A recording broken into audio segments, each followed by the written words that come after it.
استادان تقلید صدا رفته که هیچ صدایی در دنیا نیست که اون نتونه شبیه سازیش کنه. اسمش لایبره.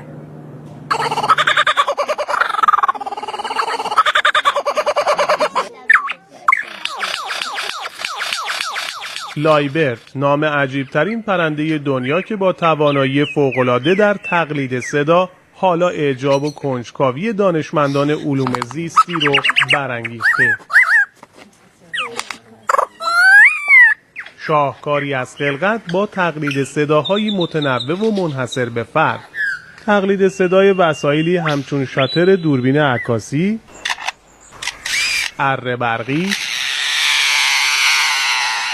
و آژیر دزدگیر خودرو که ویژه این پرنده نادر استرالیایی است و در صدر تحقیقات پژوهشگران این کشور قرار گرفته.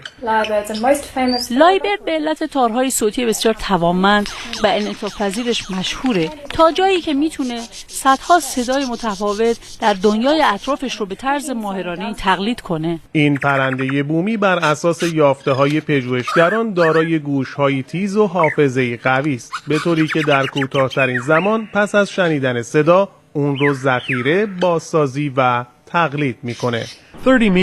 تقریبا فاصله 30 متری برای ضبط صدا کافیه. این پرنده 4 ساعت در روز میخونه، ولی نباید زیاد بهش نزدیک شد چون دیگه نمیخونه.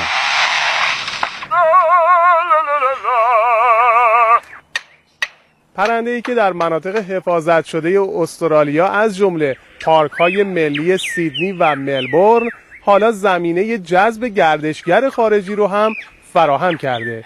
اسماعیل پوراجی، خبرگزاری صدا و سیما، دفتر منطقه‌ای جنوب شرق آسیا.